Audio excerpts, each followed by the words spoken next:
Hey everyone, welcome to another great episode of CISO Talk. I hope you are ready for an awesome show today. Joining me here in just a minute is going to be Brent Hutfless, the IT security director, but it's really the CISO over at Wind Creek Hospitality. We're going to have a great conversation for you folks today. But before we get started, if this is your first time tuning in to the show, please comment, subscribe, let us know your feedback. If you're watching us on YouTube, subscribe, turn on the notification bell to get the latest from our content, including my practitioner brief Monday through Thursday at 9 a.m. Eastern Standard Time, live on LinkedIn, YouTube, and Facebook. I give you the latest cybersecurity headlines with a risk, impact, and mitigation perspective. So it's not just, here's a story, let's talk about it. It's what's the risk of this specific headline? What's the impact of it for the business, and how do we mitigate it, including actual free resources or paid resources, all kinds of stuff. Really, really cool stuff. So you'll want to tune into that. If you haven't, please make sure to subscribe to the CyberHub podcast on your favorite audio listening channels as well.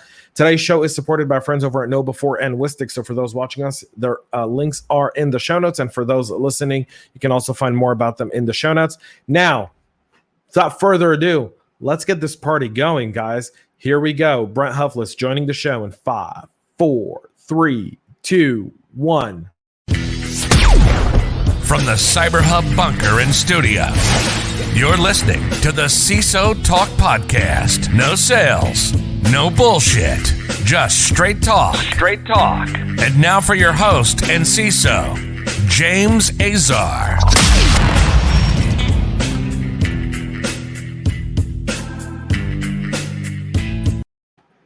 All right, guys. Brent, welcome to the show. Well, good morning, James. Thanks for having me on. It's great to finally make it onto the show. I know we've talked about it for some time. We have talked about it for some time, from the awesome CISO Thursdays that the CISO Thursday that we did with Naomi and Renee and Chris, and to now actually being able to have a CISO to CISO conversation. I think those are always very, very insightful. Because, we're only as strong as our weakest link. And at the end of the day, if we're not able to communicate with each other, we're bound to fail in our roles. Oh, definitely agreed. It's always good to geek out with a fellow CISO and just talk shop. Yeah. Like the slogan to the show says, when my buddy did the voiceover, he goes, "Your show's a no sales, no bullshit kind of show." And I was like, yeah. I've had a few CISO friends tell me, "James, maybe you should cut out the bullshit." And I'm like, I don't know. I think it kind of makes the character of the show. We're not BSing. This isn't a cookie cutter kind of show. We're not, the format is, it's all about you, Brent. And so for those tuning in, Brent here in a second, I'm going to give him the opportunity to introduce himself. I will tell you this, folks. I got to spend about an hour doing CISO Thursday with Brent. And for those who don't know, CISO Thursdays, 1 p.m. now Eastern Standard Time, with Renee Small and Chris Fallon and Naomi Buckwalter. We all get together and kind of have a really, really fun conversation. And now our new challenge is getting 221 people hired in 2021. So, we've got a long task order. We're at 10, so 10 down to 11 to go. And so if you're a hiring manager, you want to tune into that. But Brent had so much insight. And that's the one thing about this show. The show isn't just about the CISOs you hear about all the time. There's a lot of really great CISOs that are doing magnificent work. And that's the point of the show, is to kind of bring it up. And I'm so excited to have Brent on, because, Brent, you have a very interesting background. So if you don't mind sharing with our audience a little bit, tell us about your background and kind of how you got into cyber. Sure. So it is interesting and how I got there.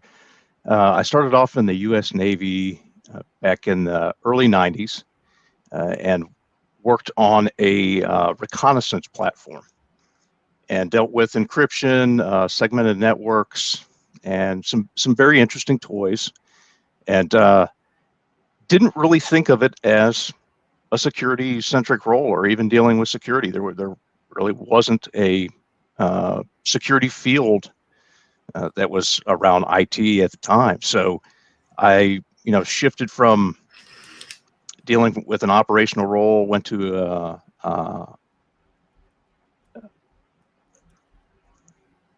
I was dealing with an operational role, and I ended up going into an instructor role out in San Diego, and spent my last 3 years dealing with mission systems. But that's actually where I got my first IT security title.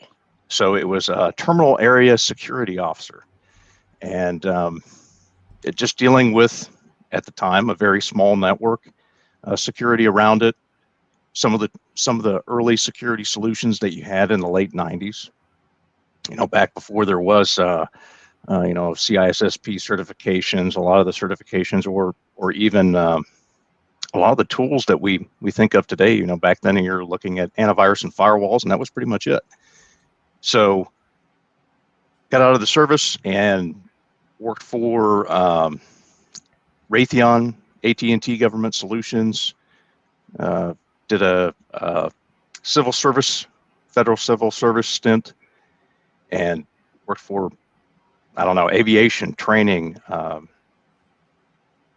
healthcare.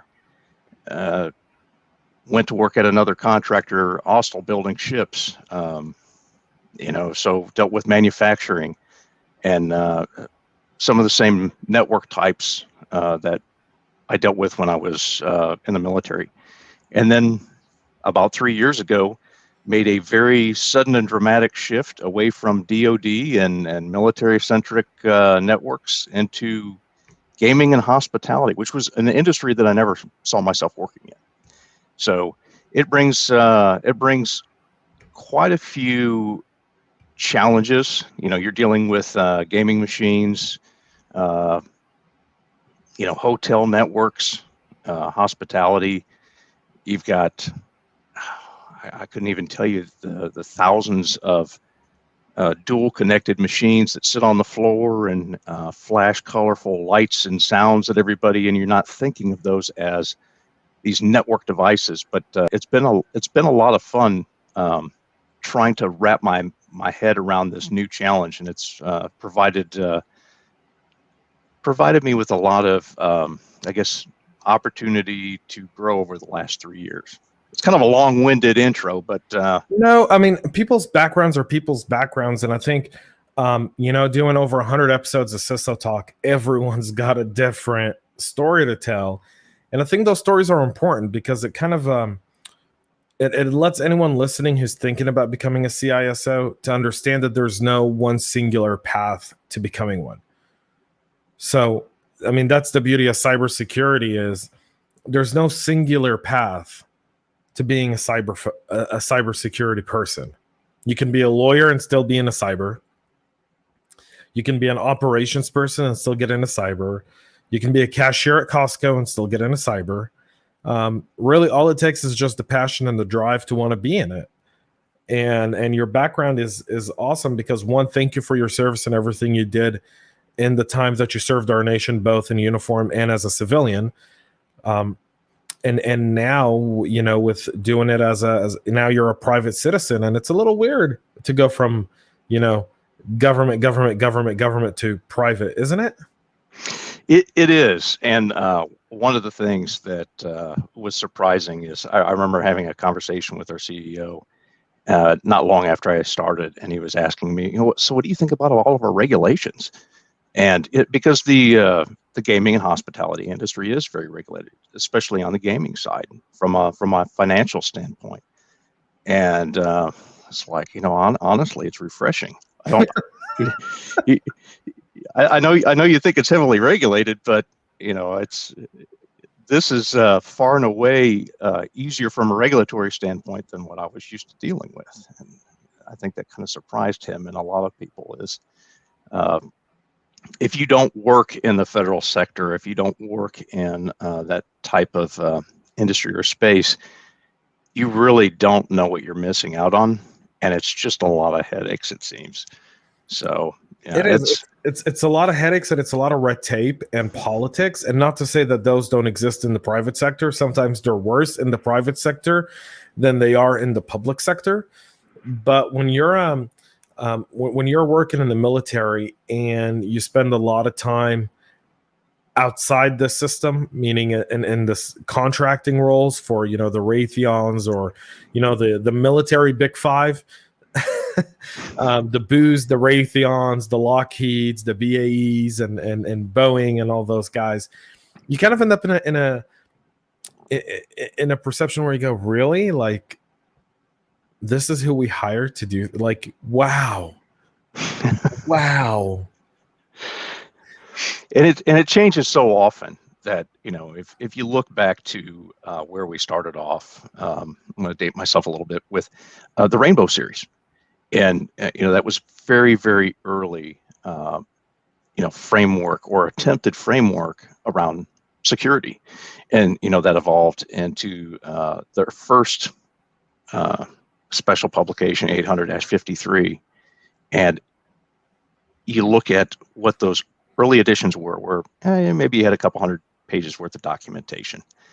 And now where, you've got so much documentation and so much continuous monitoring and administration to perform that it's a full-time job for a lot of people that work in that industry just to maintain the compliance, the regulatory compliance aspect of it, let alone deal with the overall security aspects. So I really don't miss at this point jumping out of DoD and getting into the civilian space. It has its own challenges, but in many ways it's again refreshing and fun. Yeah, Jason Loomis and I did a podcast a few weeks ago, and we talked about documentation, because Jason loves documentation for whatever God unknown reason there is. He's got an art behind documentation and writing policies. He talks about it with so much light, so much fervor, so much just passion. You're like, Jason, just start a business writing policies. Don't do anything else. Just do that. Oh yeah, he'd be able to retire within probably 2-3 years easy. Right? He'd make millions. But if he's that passionate about it, he'd probably make millions and still be writing 10 years from now. So he would be. Yeah, he would be. Those are the same people who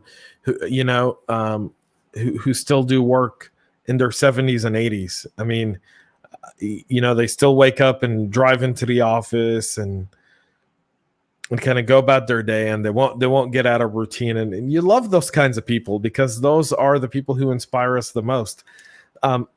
Brent, let's talk a little bit about leadership. And, you did CISO Thursdays with us, and we were talking a little bit about the qualities people needed to be in cyber. So share with us, if you don't mind, a little bit about what are the skills and qualities you look for in job candidates as you're kind of building a job description or interviewing people for the role. What are some of the key factors you look for? So the number one factor, hands down, is passion. You can teach anyone a skill, whether it's a new tool, new solution, whatever your unique way of performing certain cyber tasks are, but you can't teach someone passion. And so I think that's critical. You really have to want to do this field, or you're probably not going to last more than about 2 or 3 years, because it's going to burn you out if you're not truly passionate about it. I think some of the other things that I look for is just from a hiring manager standpoint. Okay, where do I have gaps on the team? What do I need to kind of do to balance the plate? So you're also looking for those skills. I look for someone who's an active learner, who's actually looking for different ways that they can improve their skill set, improve their knowledge base on their own. You shouldn't have to push someone through all of the training to get them the skills. They should be asking for it, should be interested in it. And so that's one of the things that's nice to see are those people who are pursuing these things. Hey, I started off in, I was doing help desk work, or, I started off, working as a sysadmin, and I really liked X, Y, and Z, and this is why I've been pursuing this path. Those are the things that you love to hear as a hiring professional in cyber, because it shows that person is not just interested in the field, but they have the curiosity that is going to help them be successful long-term within the profession. It changes so frequently, you can't have somebody who just specializes in one thing and that's the only thing they're ever going to do. You want to find somebody who found something that they were interested in, pursued it, and I'm also kind of looking at this and this and this. I'm trying to just determine where I want to go. And the last person that joined my team has kind of that operations background. He came from dealing with access management and compliance and regulatory and audit. And it's like, all right, well, how about we get you into some of these solutions that we use, and then you determine, just playing with them, what you're most interested in. Hey, I'd like to really look at this, this, and this. Okay, well, I think that would be a good place for you to focus on. And that way, the next time we need to fill a position, we can kind of continually look at balancing out the plate. Kind of like the 5 food groups. We need to make sure we've got the team balanced. So again, and that kind of goes down to any hiring manager. You want to find someone who's good for the team. It's going to be a good fit with the dynamic, who's going to bring something important to the organization. And I would say the last thing is, I look for people who do things better than I do. So if somebody has not necessarily a specialty, but characters and traits where I know I'm weak on them, that's going to present itself usually during the interview or during the conversation. It's like, I could really use this person to help offset this, either within myself or within the team, but also knowing that I can give them a task or an issue, and they're going to do it better than I could ever hope to do it myself. And so that's kind of what I want as a leader, is to find people who are better at things than I am, so that I'm happy to mentor and whatnot. But I think everyone grows when you bring those type of people into a team. Yeah, you talk about that. It's the many disciplines of cyber, and the ultimate challenge of people who want to get into the industry and people who we interview for roles is when you speak to someone who's just trying to get started in cyber and you want to give them a chance and they haven't done the research on disciplines. Yeah. I'm very at that point, I'm almost shaking my head and I'm like, so you're kind of wanting to get into this for the money or for the job security, because if you don't know what are the disciplines of cyber, if you can't name 3 disciplines, then I don't know what we can do, because you're just thinking, hackers. And I'm like, well, hackers are good people. They're cyber criminals. Those are bad people. I have hackers on my team. They're not bad people. They're great people. They're the best people there are. Right? Like the Chris Roberts and, I'm forgetting a few others here, and I apologize for that. But those are good hackers. Those are people who do it for the sake of helping us. And then there are cyber criminals who do it for the sake of profit. And those cyber criminals, I very, if you can't use the right terminology, then I don't know that you could be a part of my team. Yeah. And, in the past, I've had internal hiring opportunities, and one of the things that I try to do. So it's great to have internal candidates, especially if you have internal candidates who are qualified. And even better if you have multiple internal candidates that are qualified. But I remember I had one position open, and I had 3 internal candidates who met the requirements for the interview.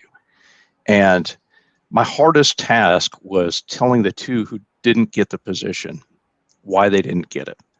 So one of the things that I tried to do, and I hope that other people that are in the hiring manager position do this as well. Whether it's it's usually easiest to do it with internal candidates. External candidates may not take the feedback as well, but is to provide that feedback and provide also opportunities to learn, train, and educate themselves for free or low cost.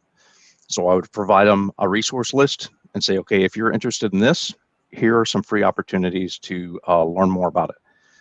And then again, with that feedback is, here's where you did well, and here's where you're weak. And if you're really interested in IT security, if you're passionate about getting into the field, then I would recommend that you look into X, Y, and Z. Just spend a little bit of time on your own after hours, or talk with the team. I mean, when it comes to something like antivirus or patching, there's always going to be a few machines out there where you're going to need a hand touch. So maybe get them involved in that way. But it's no, it's you talk about something that I feel is really a challenge for a lot of us as hiring managers, which is we want to hire good people. And I agree with your statement. I want to hire someone who's smarter than me, right? I need people who are smarter than me. I don't want to be the smartest guy in the room because I'm not always going to know everything. And one of the things I'm talking about a lot right now with my team is the idea of the diversity of thought. If I don't have diversity of thought on my team, I'm failing. If my room sounds like an echo chamber, then I'm failing as a leader, and I'm probably going to shake things up. And that's something that everyone in my team knows, Brent. They know that if they all sit in a meeting and everyone agrees with me and no one challenges, even if it's a bad challenge, let's say everyone knows this is probably the right move. But if we don't challenge it, if we for a second sit in our chairs around this table and get complacent, we allow ourselves to become victims for the next group of adversaries that target our organization. So diversity of thought is critical. And since I started the podcast and I've been interviewing people, right, 2.5 years that I've been doing the podcast, and I've had people who've showed up to the interview and now they'll talk about diversity of thought. And so I'll challenge them into that because I do interviews different. I think I shared it with you how I do my job interviews. Yeah. They're very different. I don't like to do the traditional manager judging you evaluating me, but I'd rather us have a conversation where it becomes an idea sharing place. And I want to see how you react to different ideas I throw out. And here's a little tip. I throw out some foolish ideas to see if someone will challenge me on them. Yeah, and that's actually a really great strategy, because if somebody grabs those hook, line, and sinker, you really don't want them on the team. Or you need to ask, okay, why was it that you agreed with that statement? Because I just told you that we need to ban all Twitter feeds. Why do you agree with that? So it's that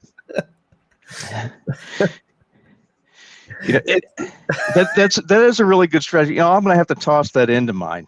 I do that with my team to some degree, where I'll throw out an idea just to see what the pushback, what other ideas are. Luckily, I've got a team that they don't have any problem pushing back or offering their own opinions. So I guess I'm lucky in that regard. So. Well, I really like that diversity of thought. I know I wrote it down as you were telling me, and it's like, oh, that's a great 3-word strategy right there. So it's we go into every meeting with the idea that if everyone agrees with everyone, we're doing something wrong. And I think we've reached a point where we constantly sit in echo chambers in almost in every aspect of our lives. And I don't want to be in a chamber where everyone agrees with me. I think that's such a boring chamber. It's such a boring world, right? It's so boring when everyone agrees with you. Like, I don't know. I find it to be, maybe it's because my parents are Israelis and I was born, and they were born into conflict. And so I grew up, with that kind of like, we have to conflict on things. But I think that's important. I think the only way we know we have the best idea is through the conflict from our team, the challenge back, the pushback.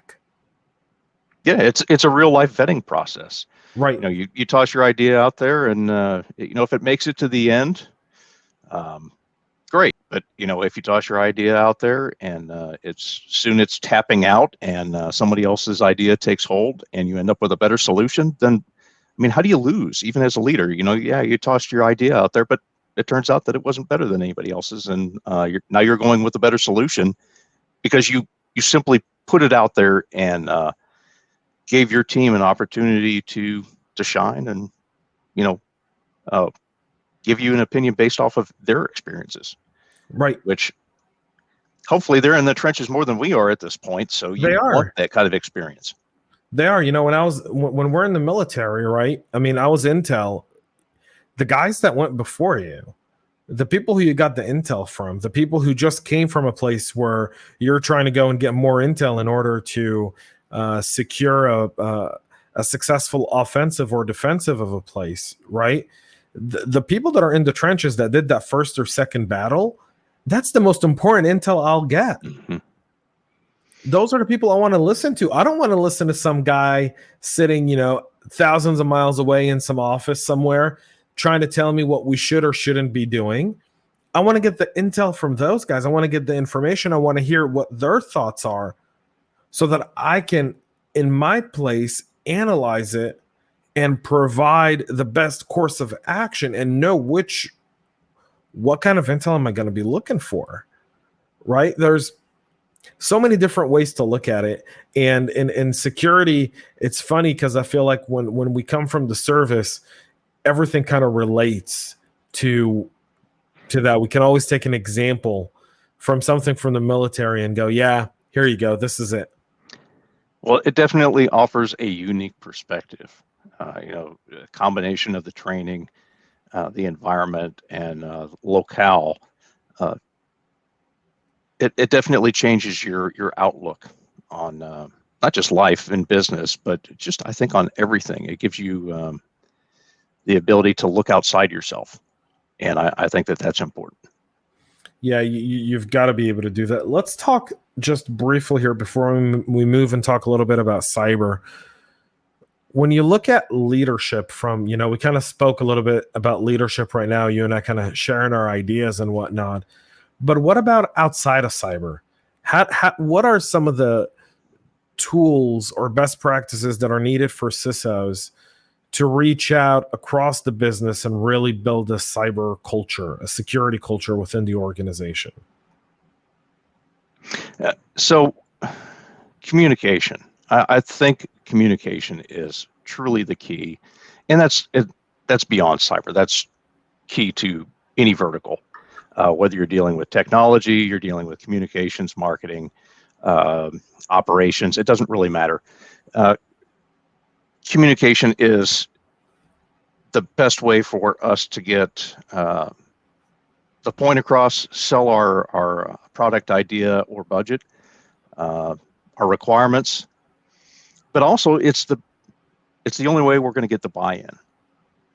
And security is not a profit center unless you are running a security company. So as an operational overhead cost or expense, you need to find ways to provide value and ensure that leadership understands that the value is more than just, okay, well, we didn't get hacked this month. And a lot of that is gonna come about through culture, and again, that comes back to that communication. So there's so many different directions I could go with this. No, that's wonderful. I think you brought up such a really, I think, a point that a lot of CISOs that come on the show talk about, which is how do we turn cybersecurity into from a red line on the budget sheet to a black line on the budget sheet. And there's inherent challenges, especially when, you're in hospitality and gaming. And those are gaming's a very profitable business, but it's also very lucrative for cyber criminals as well. They look for, I mean, I remember meeting with a large, when I started in security around 2014, when I really kind of started an independent consulting practice, I was in London and I was meeting with a CIO. They didn't have a CISO. They had a bunch of security people on payroll, but no leadership. The CIO led it, of a very large online gambling outfit in the UK. Mm-hmm. And we were having a conversation around DDoS attacks. So they knew every hour for them, every minute of every hour equaled an X amount of bettors and equaled an X amount of revenue. And anytime their platform wasn't available, cost them real money, like actual money. Like if your platform went down for a minute, it can cost you 100,000 quids. It's a lot of money, right? Especially during like soccer matches or boxing events or horse racing, or, you know, sports betting is huge. And cyber criminals knew that. And they would target the platform, would essentially DDoS for ransom. So the old form of ransomware. We're going to shut down your website. We're going to overflow you with traffic unless you pay us. Yeah, I could see that. That's I remember having that conversation with him, and we were talking to his operational leadership, so the COO and the CEO of this place, of this online casino, and the CEO goes, well, we may need to spend more on security, and, you know, it becomes even a greater liability, like it becomes a greater budgetary concern for us as an organization, because how much more do we need to spend? Or is it easier to pay these guys $100,000 and get them to go away? Yeah, and that's it. It's funny that you bring up basically, hey, do we pay off do we pay off the cyber criminals and you know, hope that they don't come back and ask for more, because now they know we're going to pay. But you know, from our perspective, we don't have the footprint like they do in the EU. So the EU actually has a lot of online gaming. The US, not so much. You know, we've got a property up in Pennsylvania that we're able to do that with. But trying to think of the way to put it. I think that even though we're not able to show a line, you know, a black line in the budget saying, hey, this is the amount that that we saved, we do have instances where you can say, hey, this is an issue. We brought it up. It wasn't addressed. We saw it exploited. It cost X amount, you know, and use that kind of as a use case to show that, yeah, there is some value and some benefit to this. And you know, those are unfortunate events to have to live through, but sometimes they are the best budget sellers, in the sense that, oh yeah, there actually is some benefit to this, other than, you know, just this unending you know, money drain on security. Well, no, there's a positive offset. You know, we're not dealing with this type of loss. We're not seeing issues here that other organizations in our same industry are falling victim to. So it's being able to find those examples, as well as, hey, there's something that's going around. It's hitting all the gaming and hospitality organizations, but not ours. And this is why. So that might be the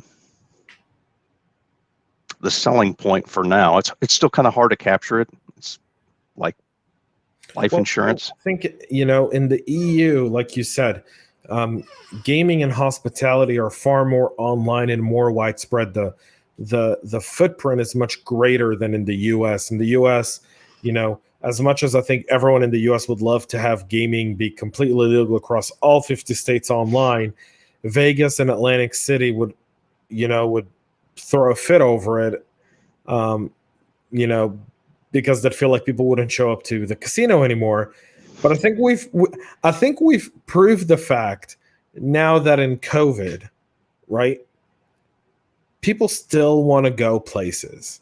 Right? You can't just completely lock him down and think that the online world's going to stop people from going someplace. No, absolutely. I agree. That our brick and mortar casinos are doing very well. There has been a lot of work. I can't even imagine how much effort it took to rearrange the floors the way that our people have to provide that social distancing. You're not going to be able to sit down next to somebody in a machine. I mean, they have gone all out to ensure that social distancing is there, that the mask rules are enforced, and it's very strict. When I go into the office, I have to wear a N95. I don't have any option. It's as soon as you walk in, they're right there. You get a temperature check, you go in. So, and it's the same way for the guests. And by taking that approach, we actually have really good guest turnout in the properties right now, which, honestly was surprising. Of course, I'm grateful for. It makes it a little bit easier to get a paycheck when people can come in and generate revenue. But I think that as much as to your point, people have gone online and we've seen a big shift in business online, the people still want to go someplace. And whether it's a restaurant, an entertainment venue, or just getting together with friends, family, whatnot, and groups larger than 5 or 6. So I think that some of the challenges we're seeing are because of that. But I'm hoping that this pandemic and the issues that we've seen grow from it from a security perspective help us come up with future solutions and really a different way to approach security. I agree, and I think we are. We're getting there. Let's talk a little bit about security. In your day to day, what aspect of security do you spend the most time on? Oh, well, that's one of the advantages of security, because not every day is going to be. It's not going to fall into a schedule more often than not. At least, I'll always have something that'll pop up that is a little unexpected. So, currently, I'm dealing with multi-factor authentication rollout, and I shouldn't say I am. My team and IT and our property IT teams are dealing with multi-factor authentication rollout. We also have a intranet type portal, along with mobile apps that go along with it. Those are rolling out, and part of the solution that we're rolling out for MFA deals with enabling it on some of our platforms like Office 365, that type of thing that gives us a much needed authentication factor that has become a glaring gap with remote work and the growth of phishing. So those are the 3 biggies, but you can log into a device or pull up a report and go, okay, well, this is 3 times the number we saw yesterday.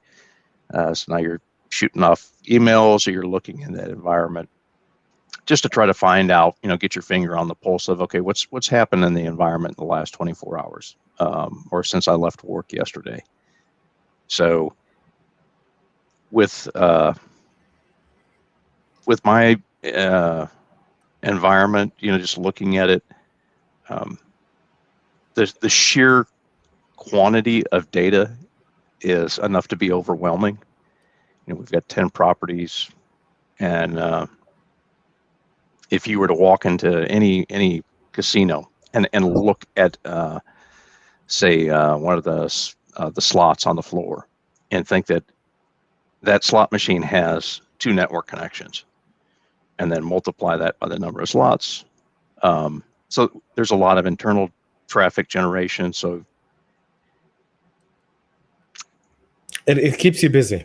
yes. That's the beauty of cyber, though, is there's never one thing that you do more than another, and everything is kind of by season, right? So today it's an MFA rollout. Tomorrow it's could be something completely different. Could be virtual terminal rollouts across different aspects of the business. It could be the implementation of different tools and so forth.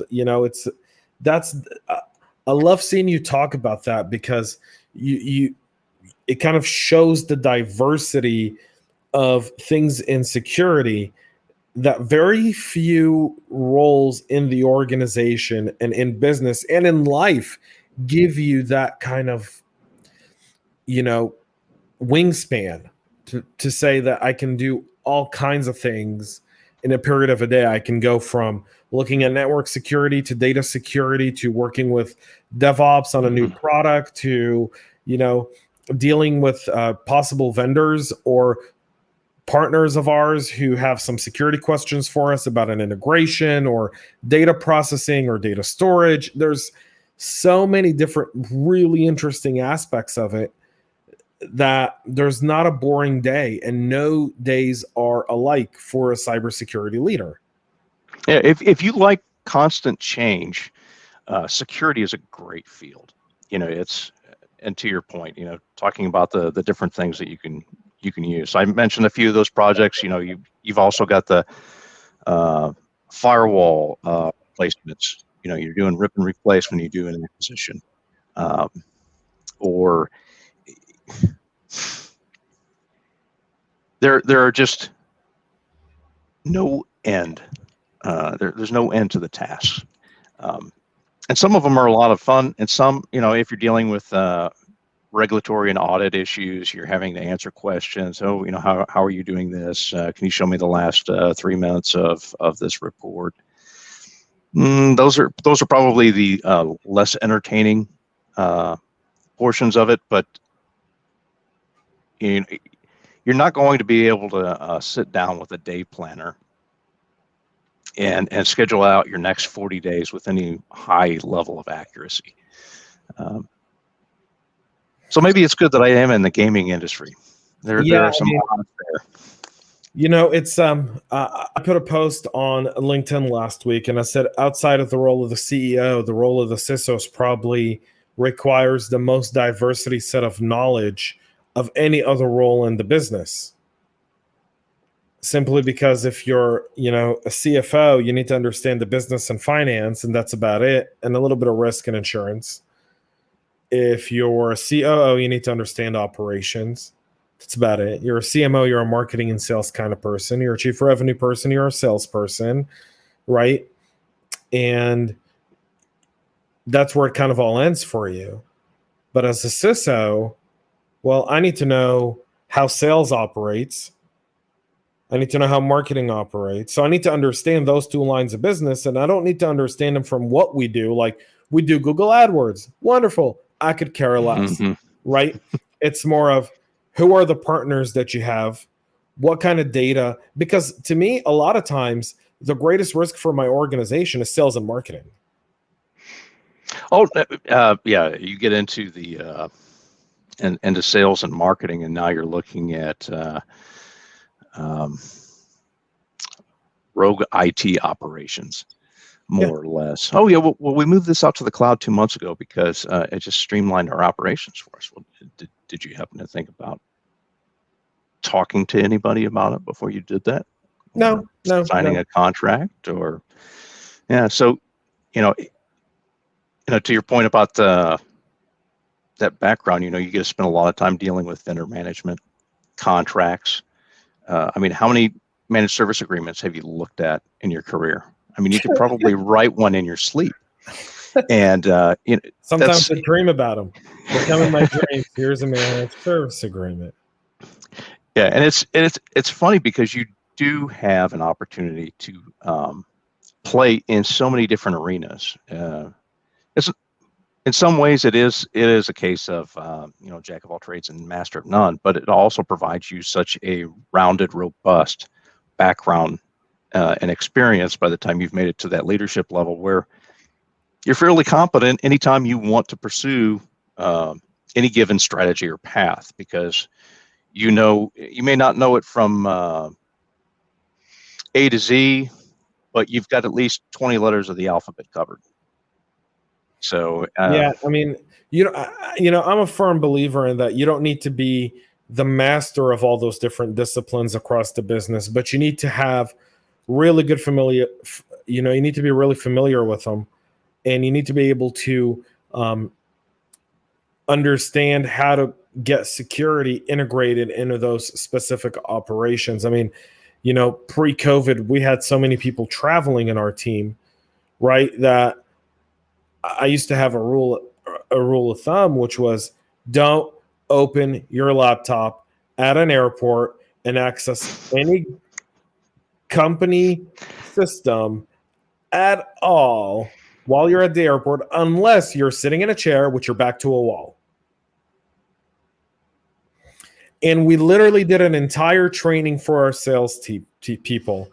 And I remember at the time, we're based overseas.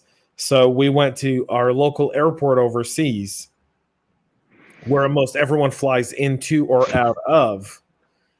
And I had spoken to the CISO at the airport who I knew. And I said, would you mind if I brought all my sales team? Would you give us a pass? I want to do a training at the airport for traveling people. And they went, sure, why not? And here's the funny story. So I dragged everyone to the airport. This is hilarious. You're going to love this, Brent. Drag everyone to the airport. And I tell them, I want you to behave like you would behave when you're traveling. Don't change a thing about your behavior. Not a thing. Don't worry about the camera people that are following you. Don't let that concern you one bit. Just do what you normally do. So, this person goes and sits at the bar, opens his laptop, grabs a beer, orders a burger, working. This other person is sitting by the gate on the phone, talking, typing away. This other person, everyone's typing away. So I planted a few people to walk by and take pictures of them, right? And of stuff they were doing for work. How did that all turn out? So it was very interesting. So when we showed them the final product in the training, so we did the kind of airport thing, and then we let everyone go, and I stayed around, and because I knew what everyone was doing, right? And I kind of said, well, you want to grab a burger and you want to sit in a restaurant and eat and have a beer, that's fine. Sit at the place where you have the least traffic behind you.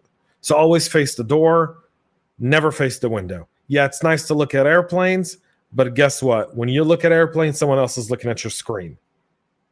Oh, absolutely. Right? If you're getting to the airport and you're in the boarding area for your flight, sit with your back against the wall if you're going to open your laptop. Always use VPN. Now, they were good enough to always use VPN and so forth. A lot of them after this went and got like the screen darkeners to put on them. Yeah. And I was like, those are nice. I go, but not very nice. Because they block out a little bit. So we instituted a policy for people who are traveling that said that you can't access any company material at all that had a secret classification or above while you were traveling. So you can't open your laptop and work on a proposal on the airplane. Can't do it. Sorry. Unless you're in the last row of the airplane, sitting window seat, and you can position your laptop so that you're the only person seeing your screen is the bird flying alongside the airplane. That's it. Yeah, that all kind of goes back to that operational security Right. aspect from the military. You know, if you're surrounded by people, why are you going to be working on sensitive projects? By all means, I'd prefer you to sit there and watch Netflix than work on company information when you're surrounded by others. No, I agree with you. I'd rather you be on Netflix, be on YouTube, sit on Facebook. I don't care. Just don't access any of our networks. And so I brought a guest CISO to speak to them, and I brought the CISO to the airport. And he kind of shared with them the fact that, you know, people think that free Wi-Fi at the airport is safe, and it's not. And it's, yeah, I didn't mean to interrupt, but it's funny how many free Wi-Fis appear at the airport. Yeah. And how many of them have similarities to some, like you'll have an AT&T, but without the and in the T, it'll just be ATT, right? And you're like, well, AT&T would never write ATT. The and of AT&T is part of their trademark. You know, that would never do that. But most people wouldn't know the difference, right? They don't think that way. And there's a piece to that I feel like it's we're overly paranoid as security folks, but at the same time, we're also very aware of our environments, and we want people to be aware. And so, you know, I used that training as not of a FUD training, right? It wasn't a kind to create fear, uncertainty, and doubt, but it was more of a best practice training. So when we never showed them their footage until we finished everything. So what I didn't want to do was record them doing what they do at the airport traditionally, then bring them in, train them, show them that video, and train them. Because I felt like that's you know, that's like calling a kid out for something that they wouldn't know any better. They don't know any better, right? But I agree. What I wanted to do was I wanted to, one, understand bad habits, and number two, I wanted them to go from the training and then subconsciously start to realize, and there's levels of change that people have to go through, right? No one changes overnight. Change takes time, but get them kind of more of, where do you sit at the airport? If you want to work while you're on a flight, what seat should you pick to sit on?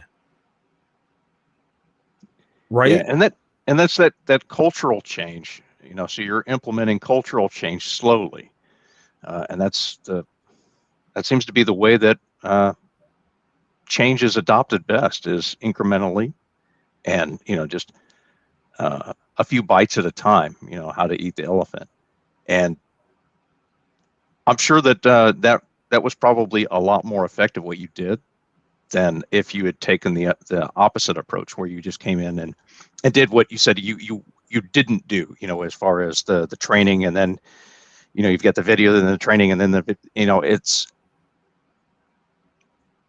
were you able to like follow up and see from a statistical perspective, hey, you know, after going through this process, we didn't have these issues, or, you know, well, maybe so one thing we looked at was, a month later, we asked for their travel schedule. And then we went and we looked at their time on the network while they were on travel. And we knew that 2 hours before a flight, right, we wanted to see, did they log into anything? And you know what? Logins to networks was down by 90%. That's fantastic. Right? So they now kind of understood that when I'm at the airport, we also played it off a work and life balance. I don't want you at the airport stressed out working on something. And if you're going to do it, don't do it on a big screen. At least do it on your iPhone screen and make sure no one's behind you. Right? Because at least on a small screen, it's harder than a big screen. You know, it was funny. I was at a few years ago, I was in New York for, I had a bunch of meetings in New York, and I was there for NTSC roundtable. And I flew in that morning and I flew back that night, because the next day was Seder, Jewish Passover. You don't miss Jewish Passover, right? That's like not being home for Christmas Eve. And so I flew home that night because the next day I didn't want to risk staying the night in New York and possibly being delayed or not making it home in time. So I was like, I'll just take the last flight out of LaGuardia. So I'm standing in line in LaGuardia on the Delta line to board a flight. In front of me is this lovely lady who's a lawyer, who works for a big bank, who was doing a really big confidential settlement. And I can read everything. I knew what the bank did. I know who the settlement is for. I knew the amount of settlement. I knew it all. Now, if I was, a malicious person, with all that information, I can go and leak it out. Oh, yeah. Yeah. I think that people often lose sight of the fact that they're dealing with sensitive information because they're so caught up in the moment. They're on that call. It's, they're not worried about the people around them. The focus is in the wrong place, I think. And a lot of it is just the way that we work. But that's one of the things that I think that we've seen through the pandemic is you have so many more people working remote that before were 9-to-5 office types. And, the way that we structure our security solutions is around the business. It's around the organization. When you come into that brick and mortar building, so much of what we've put into place is in that building or is part of a portal that you would normally access from that environment. And so, your firewalls, unless you've got a VPN connection, are you hitting the firewall? I mean, at your house, at the hotel. And so much of our security infrastructure and the walls of the castle, so to speak, are around the castle. So when you leave the castle, you can't take those walls with you. And that's what we've seen so much of this past year is everybody knows that, and the explosion of phishing and more recently the Microsoft and Chrome browser extensions that we're backdooring the information. If you don't have the infrastructure in place outside of your organization to combat that, then you're going to be a ripe target and potential victim. Yeah, that's such a magnificent point, which is you've really got to mind yourself. I mean, COVID has made life easier in a way where we don't have to deal with a lot of people traveling, but we've got to deal with home networks. And I think that's even more challenging because you have less control over it. I need this person to access everything from home. I don't have the luxury of blocking specific stuff like I would when you're traveling. Exactly. It's created a whole new sense. We're almost out of time. And so, Brent, I want to get us into the CISO Insight round of, you and I get chatty and lo and behold, we're 58 minutes into the podcast. And I'm like, whoa, what? I just looked up on the clock and I'm like, how did we get to 58 minutes? Oh, we just burned right through it. Just burnt right through it. So my favorite part of the podcast is really the CISO Insight round because that's where I get to learn a lot about you, Brett. So if you don't know, and I don't think I told you, I have a graveyard in my backyard and it's full of buzzwords. So what buzzword would you put in my graveyard? Oh, there's so many.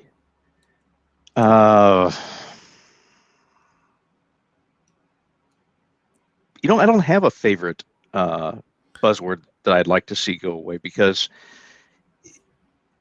I don't like the marketing speak in general. So if there's a way that we could have like a buzzword plague that takes out a lot of them all at once. Like a buzzword COVID? Yes. And no immunization whatsoever. Let's just kill off a lot of the buzzwords. If you don't work in marketing and sales, let's let them die. Don't need them. I like that. A COVID-19 for buzzwords. COVID-20. Yes. Killing the buzzwords. That's the title of COVID-21. this podcast, COVID-21. Killing the buzzwords. No vaccination, Pfizer, don't worry about it. No national security threat here, just proper elimination of the population. Yes, we don't want any kind of herd immunity. Just knock them all out. I like that. That's great. I don't have to dig anything for it, and that helps me a ton. So let's talk about one technology you think is going to change the way we do cybersecurity. Oh, the thing that I would like to see, and it's not even so much a technology. I think it's a mindset, and because there's always going to be the next shiny bauble, right? So I don't think there is a silver bullet from that aspect. I think one of the things that we should look at IT security or cyber the same way we look at medicine. I mean, we even use some of the same terms. You've got worm, you've got viruses, you've got things that describe malicious activity. A lot of the things that we do or our terminology that we use in security comes from that healthcare medical side. You're inoculizing. You're doing these things to improve your health. And part of the issue is a lot of us look after our own health, but when it comes to our cyber health or our technology health, we ignore it. We act like a drunken sailor on liberty. We go places that we shouldn't. We do things that we shouldn't, and we pretend that there is no tomorrow. Oh, I and can't then we got to imagine get bailed out by our ship commander because exactly. Well, why did my identity get stolen? Well, you hit every bar in the port with your credit card. So if we start thinking about security from that healthcare aspect, it does two things for us. One, it's something that's more easily relatable to people than a lot of the black box solutions today. I mean, try to explain how artificial intelligence works to identify anomalous network activity. If you want to put somebody to sleep, that's a great strategy to choose. But if you explain to them, hey, we're doing this, and it works the same way as your body's skin or your antibodies. The other thing that it does is, from a security leadership standpoint, it moves you away from the one and done, where you have one big issue and then a leader is shown out the door. And unfortunately, a lot of them are shown out the door and then they have a hard time landing another position. We call it practicing medicine for a reason. If you took every doctor who lost a patient and forced them out of the field, you wouldn't have any doctors. And unfortunately, the way that we're treating cybersecurity professionals is, I wouldn't say it's a winch hunt mentality, but it is it's the opposite of the way that we treat medical professionals. If you have an infection in your environment, it's not the security person's fault. You need them to help you recover and well, one, identify it, and then recover from it and inoculate the patient so that there's no reinfection in that way. But to have a big issue that oftentimes is caused by a 0 day or some flaw that a fishing exercise managed to take down a whale in the environment, or somebody with just the right credentials.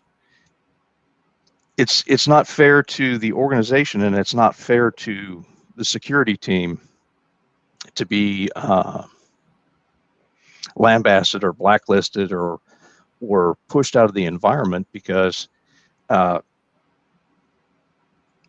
if the patient is living like there's no tomorrow, they're smoking 3 packs of cigarettes a day, drinking a case of beer a day, chasing it with a bottle of Jack Daniels. They ride a motorcycle with no helmet, in shorts and flip-flops, and wear sunglasses at night, and walk under all of the ladders. There are bad things that are going to happen. So if we look at it from hey, if you don't treat your body well, if you don't treat your organization's cybersecurity well, then don't be surprised when you get sick or have an accident or have issues. But you will need someone to come in and help fix you up, get you back onto the road to recovery, and also advise you, oh, by the way, you should probably cut down on your smoking and drinking and consider wearing a helmet. So do you think that cybersecurity people should take something like the Hippocratic Oath? Well, depending on which certifications people have, they already have taken that.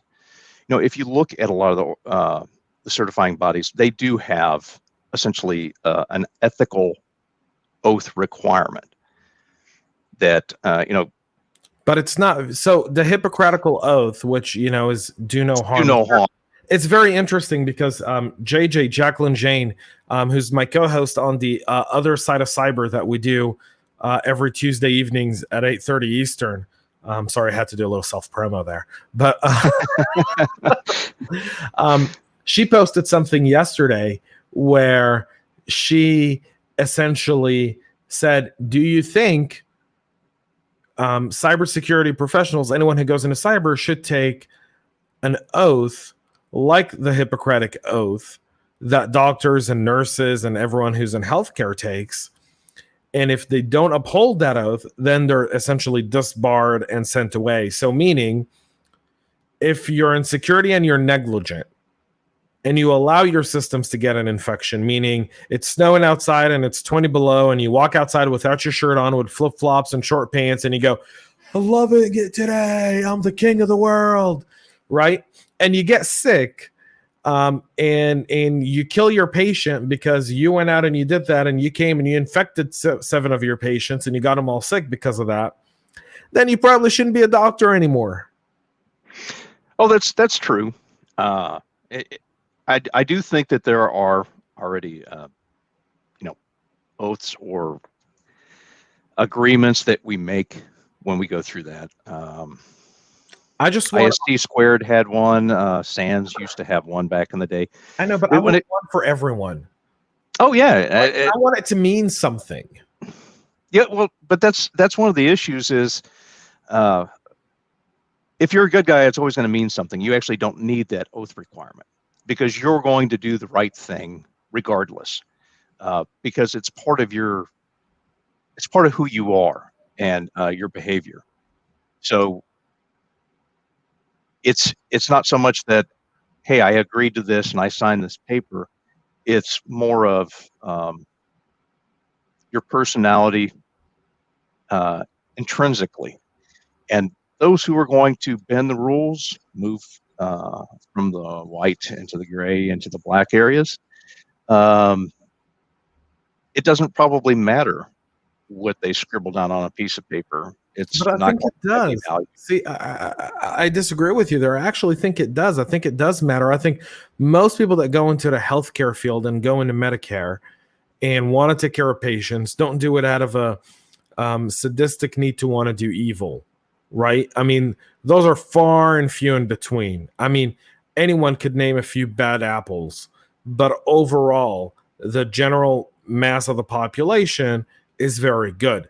In cyber, our challenge is that we have just as motivated adversaries. So our infections and our cancers are far more motivated and can spread and do things at a far greater rate than anything else. And the people who are on the defensive are limited, meaning they're you're limited by resources within your organization, by possible regulation and legal aspects within your nation. And so there are things where, we're a multinational. There's some stuff that we do that, is frowned upon in some places and isn't in others. And so the frowned upon stuff that we do is done in places where it's not frowned upon, right? That's why some people go to different parts of the world to get treatments. I mean, I think Jordan Peterson got really ill, and he went to a doctor in the States.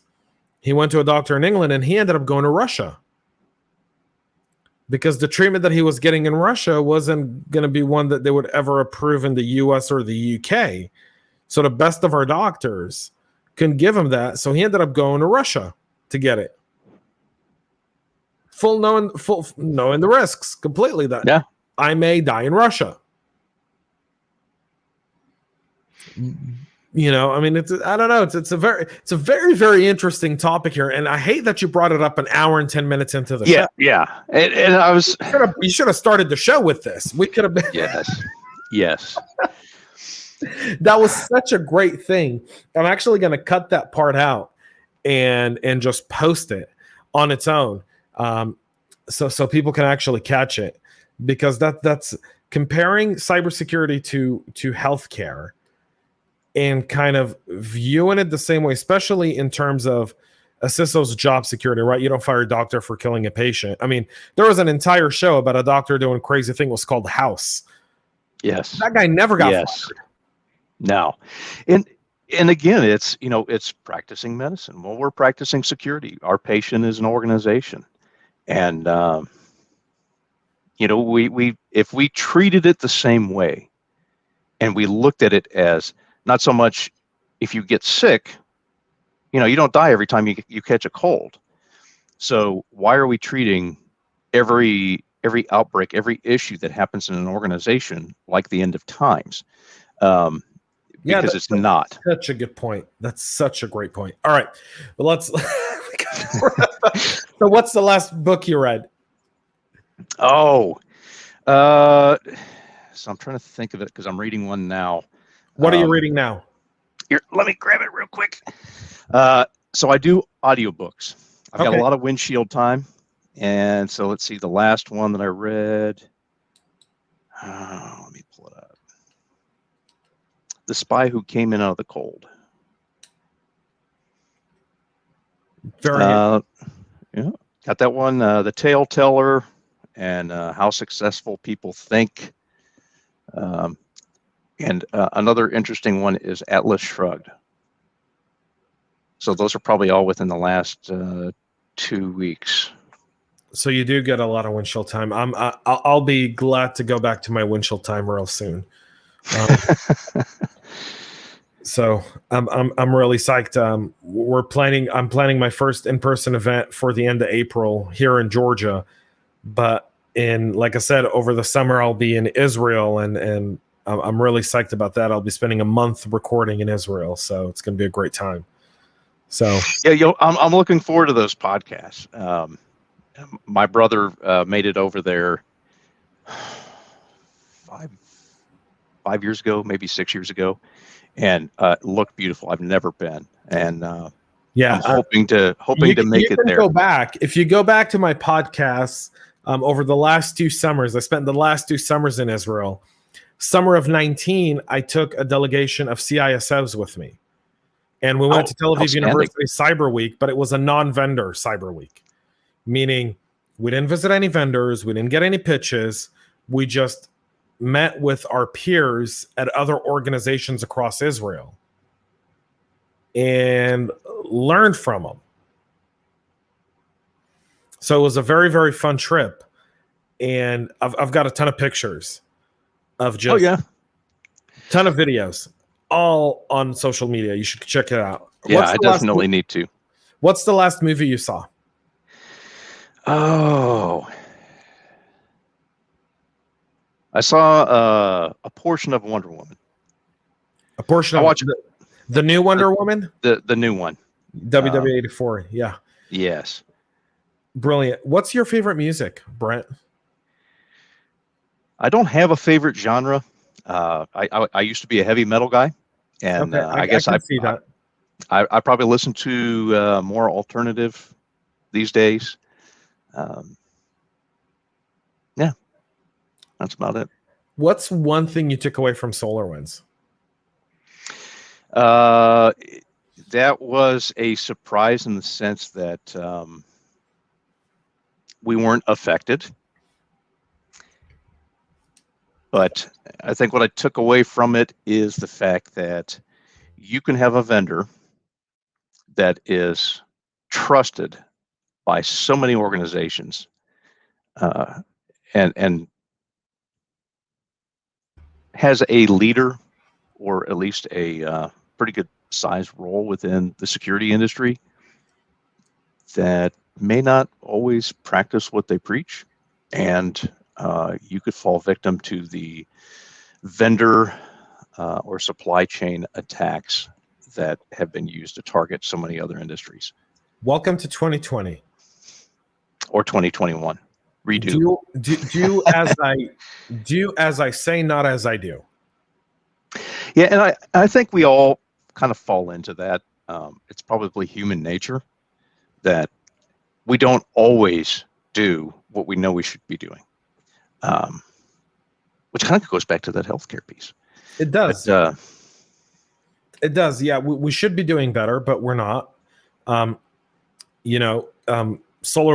had impact on a lot of organizations, but I will say that the "do as I say, not as I do" motto, that was the motto of 2020 because of COVID, right? We saw so many different COVID rules that applied for everyone but some people.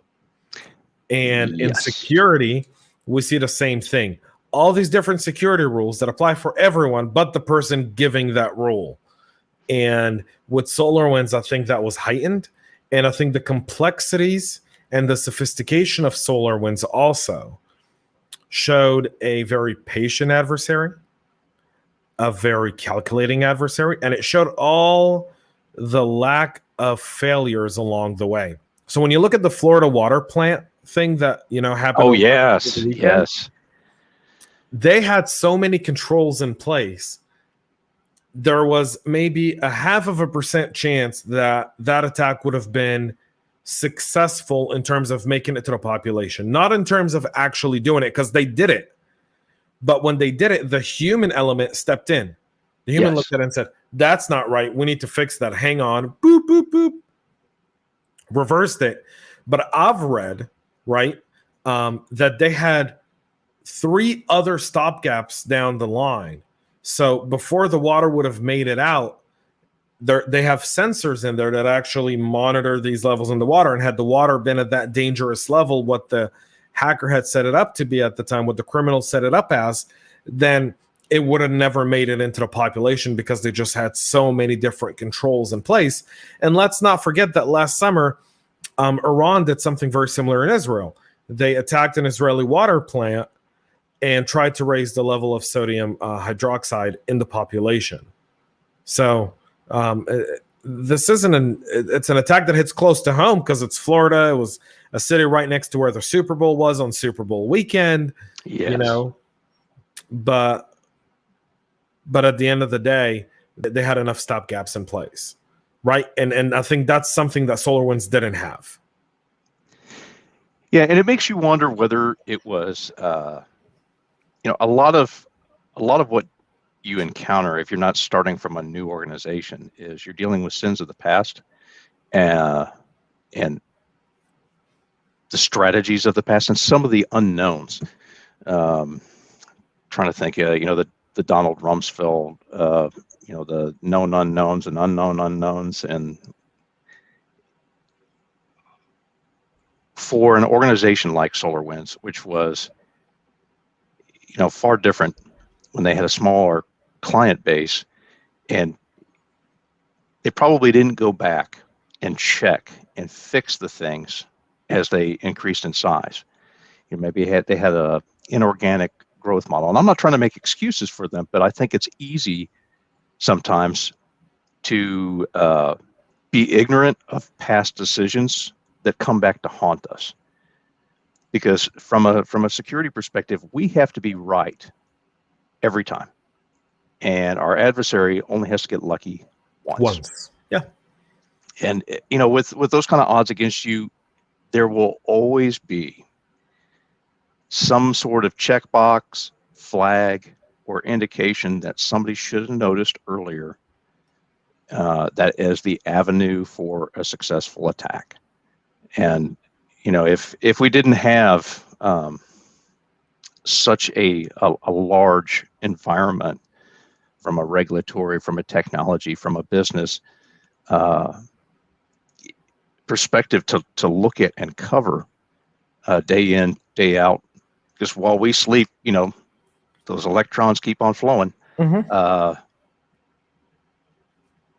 And our adversaries, they can pick the right time, and you might defend successfully against 100 of them, and the 101st is the one that discovers the back door to your environment. So I'll say here's my prediction. Watch for Microsoft vulnerabilities over the next 12 months. They had access to the Microsoft source code. They looked at the Microsoft source code. They weren't able to export it, but you bet your sweet tail they probably took entire videos of that source code and sent it for analysis. And they're looking at vulnerabilities within that source code and building backdoors. And if, like many of us in cyber, we all lean on Microsoft as one of our predominant partners, right? It's, we've launched a Microsoft bug bounty program because of it. If you find any internal bug bounty program on any vulnerability you find within our Microsoft systems, because I know it's coming. Oh, I don't doubt it. I said it to my board. The thing that worries me the most is the fact that they saw the Microsoft source code. Yeah, and so something that I didn't realize until recently is, you've got the Surface Pro X that runs on the ARM processors. And the only way they're able to get the x86 and x64 apps to run is using an emulator. So Microsoft had to emulate apps so that it can run in a processor it co-developed with Qualcomm for a business-focused tablet. So if I were targeting anything, I'd be targeting the emulator. Yeah, that's why a lot of times people ask me, James, why do you care so much about what laptops or phones we use? And I'm like, let me tell you why. Here's why. He just said it. Here's why. Here's another piece that should be a 1-minute skit, because you're absolutely right. Everything matters. I don't want to control every aspect of business. I don't want to tell you what computer you can and can't use, but I have to. You know why? Because people sell you stuff that they shouldn't sell you for the purposes they're selling it for. And that's part of capitalism. Just had this conversation over the last week.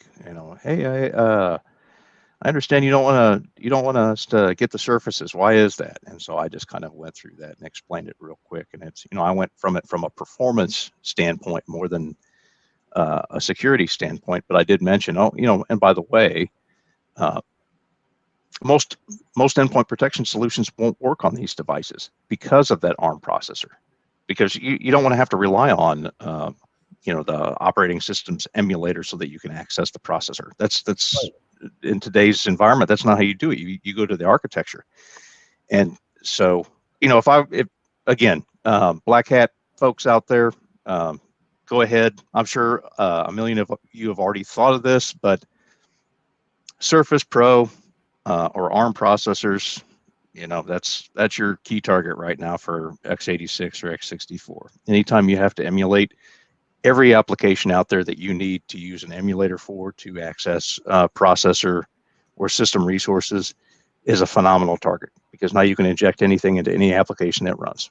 You just find something obscure or an older process that might be running on a lot of these solutions is, I don't know, background process, normal resource, and pound away. And now I've given myself 3 more gray hairs right here. Yeah. So I completely agree. That's welcome to that. Well, Brent, thank you so much for coming on the show. James, thanks for having me. Eternally grateful.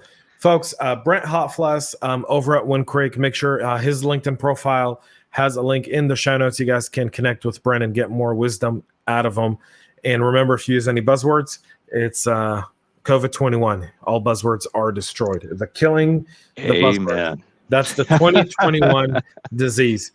Folks, if you haven't subscribed, make sure you do so. We'll be back next week with more CISO Talk. Until then, folks, thanks so much for watching. Thanks so much for tuning in. Stay healthy and stay cyber safe.